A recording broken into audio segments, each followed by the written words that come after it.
Hello नमस्कार दोस्तों। तो कैसे हैं आप लोग। देखिए, अगर आप 2025 बोर्ड परीक्षा देने वाले हैं तो जो साइंस वाला पोर्शन है यानी जो विज्ञान वाला पोर्शन है उस पोर्शन में से जो फिजिक्स है उस फिजिक्स के जितने भी इम्पोर्टेंट टॉपिक है जो कि आपके बोर्ड एग्जाम में आ सकते हैं उन सारे टॉपिकों को हम आज के इस एक ही वीडियो में जानने वाले हैं।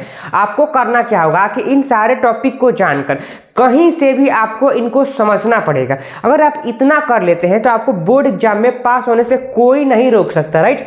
तो आपको करना क्या है कि इस वीडियो में स्टार्ट से लेकर एंड तक बनना है और सारे टॉपिक को एक एक करके समझना है और जानना है, राइट ना। तो चलिए वीडियो को स्टार्ट करते हैं बिना टाइम को गवाए।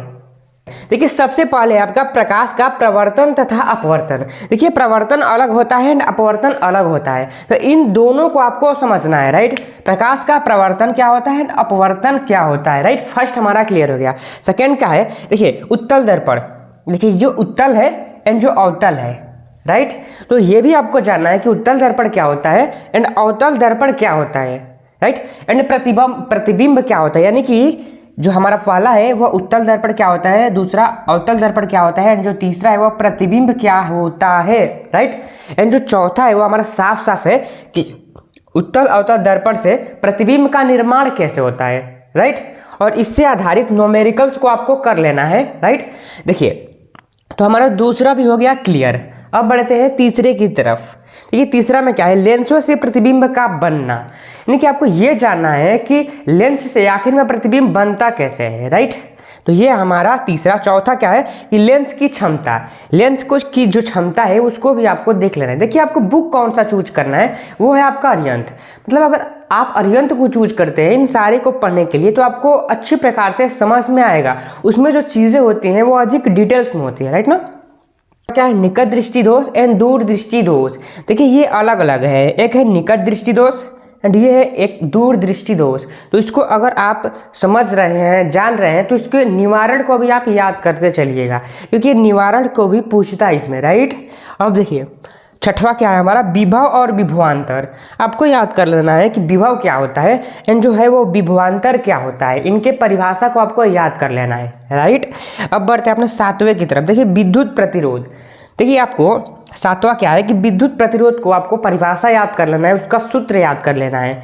देखिए, अगर आप इसको अच्छी प्रकार से पढ़ना चाहते हैं तो हमारे पिछले वीडियो में देखिए हमने इस टॉपिक के बारे में वीडियो को बना चुका है, तो आप जाके उसको समझ सकते हैं और जान सकते हैं, राइट। अब देखिए, जो हमारा 8वां नंबर है वह क्या है, विशिष्ट प्रतिरोध।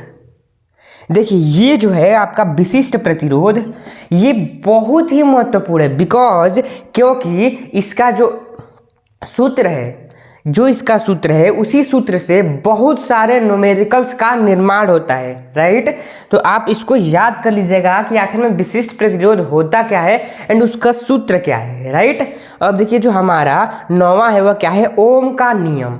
देखिए, यहाँ पे है ओम का नियम। तो अगर आप ओम के नियम को याद करेंगे तो आपको एक और बात याद करना पड़ेगा। देखिए, ओम का नियम के साथ साथ आप ओम के जो नियम है उसका सत्यापन करिए, मतलब उसको भी आप याद कर लीजिएगा, राइट। तो आप अरिहंत बुक लेंगे तो ये सारा का सारा आ जाएगा उसमें, राइट।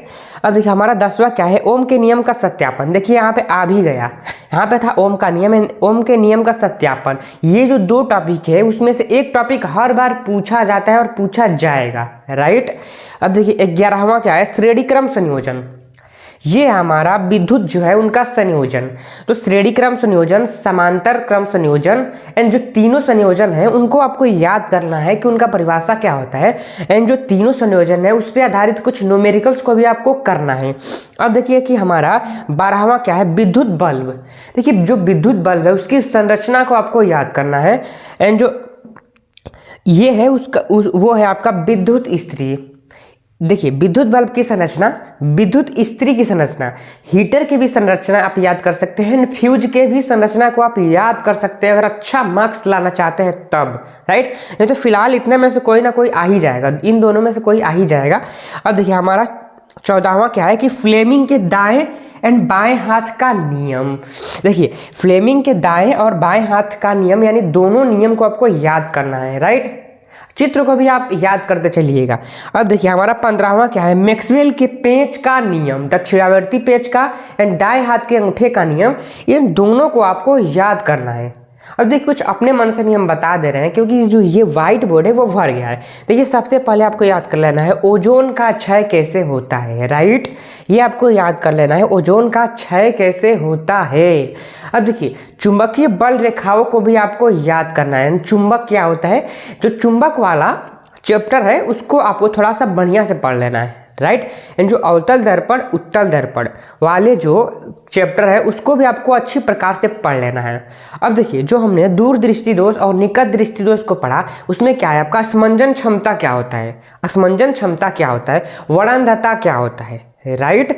यानी कि 3-4 ऐसे भी टॉपिक है जिनको हम बता फिलहाल नहीं रहे हैं बट आपको हम बता दे रहे हैं, राइट। मतलब कि व्हाइट बोर्ड पर हम नहीं लिखे हैं बट आपको हम बता दे रहे हैं, उनको आप पढ़ लीजिएगा, राइट। तो आपके अच्छे मार्क्स आएंगे। तो अगर आपको ये वीडियो अच्छा लगा होगा तो आप हमारे चैनल MK स्टडी सेंटर को सब्सक्राइब कर दीजिए इस प्रकार के वीडियो को देखने के लिए। तो धन्यवाद, मिलते हैं अगले नए वीडियो में।